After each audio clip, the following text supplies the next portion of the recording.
RTP. Estamos con Javier Rodríguez Sandoval, analista de opinión pública y comportamiento electoral, autor del newsletter La Parte Honda, que recomiendo que lo lean, así como sus artículos en GK. Ya él es una de las personas que me hizo empezar a tenerle cariño a GK, la verdad.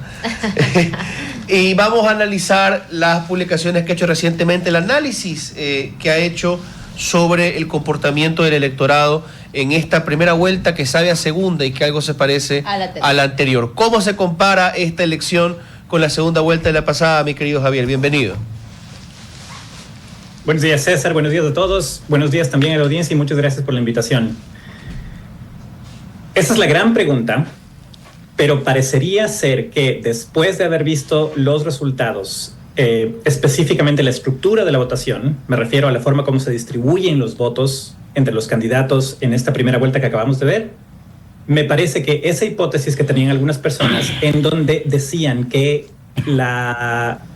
los electores van a enfrentar esta primera vuelta del 2025 con las mismas preferencias, y esto es clave, con las mismas preferencias de la misma forma que enfrentaron la segunda vuelta del 2023, me parece que esa hipótesis se acaba de corroborar. ¿Por qué? Porque acabamos de ver una elección absolutamente atípica en donde en una primera vuelta 2 de 16 candidatos, no menos, 16 candidatos acapararon el 90% de la votación. Luisa González, para fines prácticos, Luisa González y Daniel Noboa empataron básicamente al 44%. Entonces, habiendo acaparado tanto del pastel electoral, parecería ser creíble esta hipótesis de que todos los votos que normalmente en las primeras vueltas van a un tercer candidato, a cualquier tercer, cuarto, quinto, sexto lugar, etcétera, ya fueron absorbidos por los primeros dos lugares.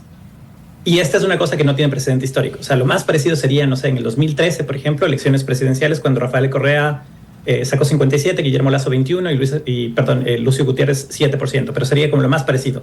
Esto, lo que acabamos de ver el domingo, es absolutamente sin precedentes. Ahora, ¿cómo se diferencian las votaciones de Luisa González y Daniel Noboa con las anteriores por provincia por provincia? ¿Qué bastiones se han debilitado? ¿Qué logros han podido alcanzar, si es que hay alguno? Porque las elecciones porque los resultados son tan inusuales en el sentido que acabo de mencionar. Es decir, porque es una primera vuelta atípica en donde los dos primeros lugares acapararon casi todo el pastel electoral, ¿no es cierto? 90% de los votos. Me parece que las comparaciones provincia por provincia, solamente fijándonos como en los números absolutos, me parece que son informativas, pero no son lo más importante. O sea, decir, por ejemplo, que Luisa González, comparado con la primera vuelta, pasó del 34% al 44% que sacó ahora, o que Daniel Noboa pasó del 23% de la primera vez al 44% de ahora, me parece que eso es interesante, pero es obvio. Es obvio si es que fueron dos candidatos los que acapararon casi toda la votación. Entonces, los detalles más bien me parecen importantes porque más que avances o retrocesos, me parece que hay que calibrar las expectativas de lo que podría pasar en la segunda vuelta en función de lo que vimos o lo que podemos comparar segunda vuelta 2023, primera vuelta 2025. Entonces, aquí sí, los ejemplos son claves porque son bastante decidores. El caso emblemático, digamos, el bastión, no es un bastión propiamente, pero digamos el territorio como de más fuerte votación por Daniel Noboa ya en dos elecciones por excelencia, Tungurahua.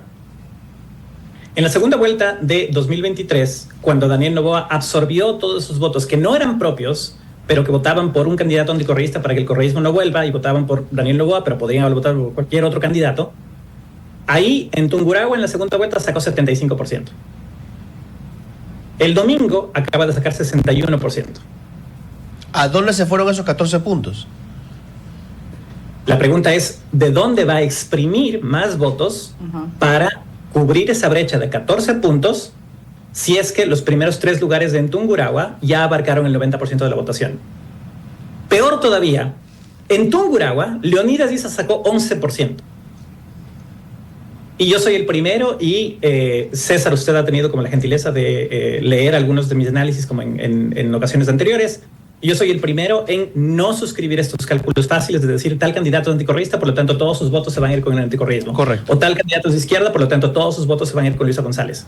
Eso no se hace así. Lo que yo hago es, al contrario, tomar el punto de vista no de la retórica de los candidatos o de los analistas y generadores de opinión, sino más bien mirar el comportamiento electoral y fijarme más o menos cuál sería la expectativa razonable con respecto a dónde pueden ir esos votos. Y me parece que de manera general, como tendencia general, los votos de Leonidas, la expectativa más razonable es que la mayor proporción de esos votos vayan o a Luisa González o se conviertan en votos nulos. Sí. La menor proporción, la expectativa razonable sería que vayan a Daniel Noboa.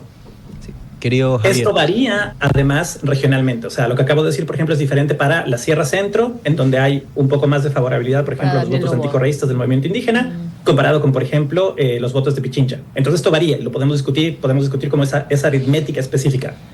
Pero volviendo al ejemplo, entonces, ¿por qué Tungurahua es un ejemplo de que Noboa está en aprietos? Porque tiene que cubrir una brecha, básicamente, de todos los electores que ya se decantaron por él, porque ya todas estas preferencias no fueron a ningún otro candidato en estas elecciones del domingo. Fueron a los dos. Todos los votantes votaron básicamente por uno de los dos primeros lugares. Entonces, todos esos votos que ya se decantaron, cuyas preferencias ya conocemos, ya les revelaron, ¿de dónde va a exprimir más votos para cubrir esa brecha de 14 que le falta para llegar a la marca que llegó para ganar en 2023?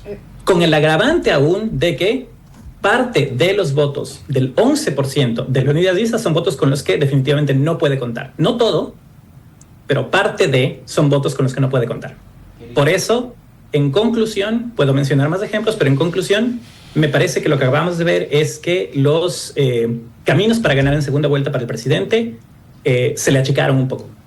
Estimado Javier, teniendo en cuenta que estos dos movimientos sacaron casi el 90% de la votación en el tema presidencial y que van a cubrir los 151 curules en la asamblea, 130 y pico que aún faltan unos por definir, ¿estamos yendo hacia un bipartidismo el país o qué está ocurriendo dentro de estas dos tendencias muy marcadas? Los votos que acaba de recibir la asamblea, los asambleístas candidatos de tanto Alianza País, tanto Alianza Democrática Nacional, ADN, como la Revolución Ciudadana, están como mecánicamente anclados del candidato a presidente. O sea, no son quien vota por, no siempre, no se cumple y tenemos que ver el análisis de cuáles son los votantes que votaron por el uno para la presidencia, pero por una lista diferente, por ejemplo, para asambleístas. Pero la mayoría de los votos de los asambleístas normalmente están anclados al voto presidencial. Pero ha habido discrepancias históricas, ¿no? Hemos visto momentos donde el candidato correísta tiene una diferencia considerable de votos en términos de porcentaje absolutos con su lista asambleísta, por ejemplo. O sea, en el 2023 fue notable que no ocurrió eso. No ocurrió eso, correcto. Claro, en el 2023. Lo hemos visto antes, estoy de acuerdo, como lo hemos visto antes. Pero en las últimas elecciones que vimos, o sea, la memoria más reciente, no lo vimos. O sea, a ver, olvídate del 34%, 33 punto algo, 34% en números redondos de votos válidos. Fijándonos en votos totales, porque la comparación tiene que ser manzanas con manzanas. En el 2023, Luisa González, del conjunto de votos totales, sacó el 31%, para redondear.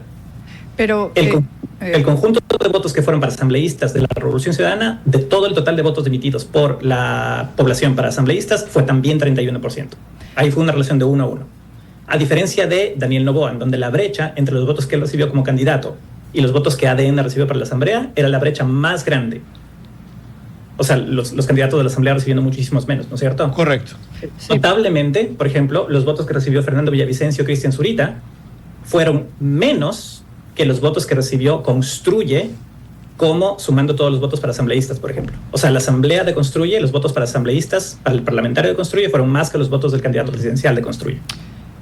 Javier, una pregunta. Dentro de esa brecha de RC5 que arrasó tanto en la costa como en en toda la costa, ¿no? Los ríos también. Yo sí creo que obviamente pueden tener, Daniel Noboa, una estrategia. Yo sé que no hay muy poco tiempo, pero es impresionante que haya perdido por tanto en justamente donde él vive, ¿no? En la costa, ¿no? Y obviamente su fortaleza es en la sierra y en la parte insular y obviamente también el voto del exterior. Pero claro, tuvo muchos problemas en Santa Elena, obviamente por ese proyecto que estaba haciendo en Olón, capaz también por la cárcel que está siendo construida en Santa Elena, bueno, las dos cárceles, ¿no? Que eso está afectando también, obviamente, a todas las personas que viven ahí, van a tener mucho más conflictos. ¿En qué manera usted cree que se pudiera tratar de entender un poco a ese ciudadano y ver si se puede rescatar algo o convencerlos a ellos de ese voto para Daniel Noboa o lo ve inexistente? Le voy a responder con los números un poco para evaluar si es que es correcta la premisa de decir que hay como espacio para crecer para Daniel Noboa en esas provincias. Los ríos, haciendo la comparación, siguiendo, digamos, esta comparación que estábamos haciendo, segunda vuelta 2023 con primera vuelta 2025, asumiendo que esta es una expresión como válida, legítima, sensata de las preferencias de los electores ahora. Los ríos, por ejemplo, es una de las provincias en donde hay como la excepción a la regla, donde no hay un déficit entre lo que sacó Noboa el domingo versus lo que había sacado para ganar en segunda vuelta en el 23. Específicamente, en la primera vuelta de 2025, en Los Ríos, Daniel Noboa saca 38%. Oh, wow. En la segunda vuelta del 2023 para ganar sacó 37%. Por lo tanto, su performance fue el mismo. En Manabí, por ejemplo, o sea, la provincia por excelencia correísta, en 2025 Daniel Noboa sacó 30%. En la segunda vuelta del 2023 sacó 34%. O sea, no está muy lejos.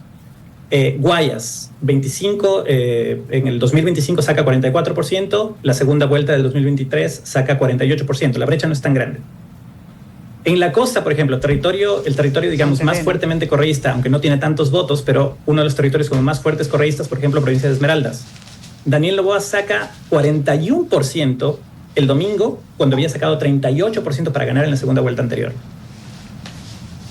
Entonces, evaluando todos estos casos, lo que vemos en realidad es evidencia que nos sugiere, me parece a mí como convincentemente, de que el espacio para crecer de Daniel Noboa, específicamente en esas provincias, es incluso menos que el promedio. Claro.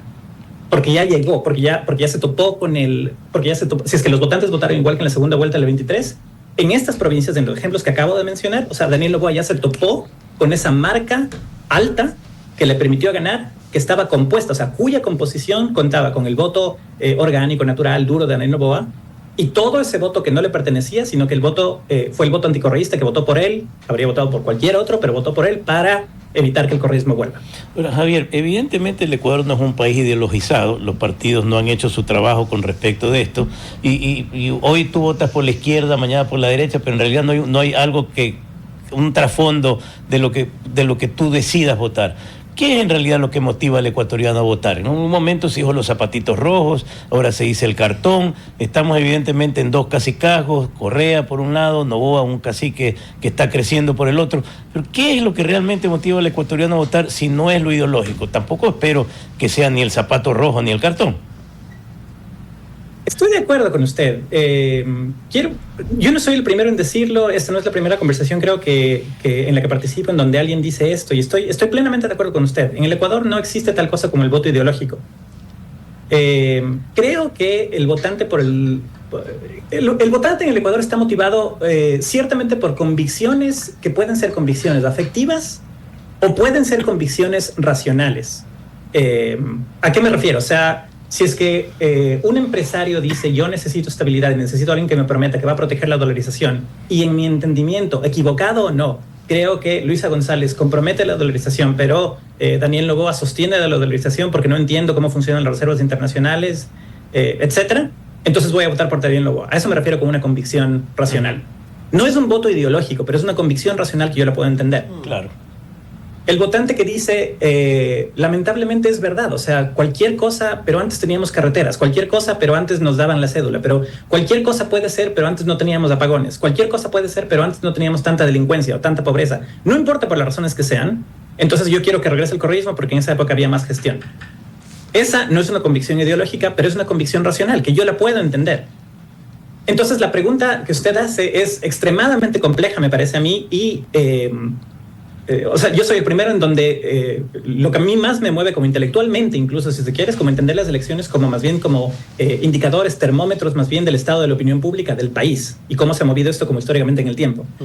La pregunta es imposible de responder porque no soy el primero en decirlo, pero las categorías de la ciencia política, ahí está, o sea, el experto César Febres Cordero lo ha dicho 1000 veces. No es un voto ideológico, los votantes no votamos por convicciones ideológicas, pero yo sí creo que votamos por condiciones racionales o por condiciones afectivas. Afectivas como, por ejemplo, No me importa que me muestren como 1000 veces evidencia de casos de corrupción durante el gobierno de Correa. Yo no los creo. Yo creo que Jorge Glass es un perseguido. Voy a votar por la Revolución Ciudadana. Nos vamos a enlazar a una cadena Sí, presidencial. nos ha caído una cadena encima, así que más bien nos quedamos con la pica de esa pregunta. Pero Y le lo agradecemos. comprometemos para seguir en una Totalmente. interesante discusión. Sí. Sí. La verdad que hemos quedado con ganas de seguir conversando. Pero gracias, Javier, por habernos acompañado esta mañana. Gracias por la invitación. Muchas gracias. Buen Buen día. día. RTP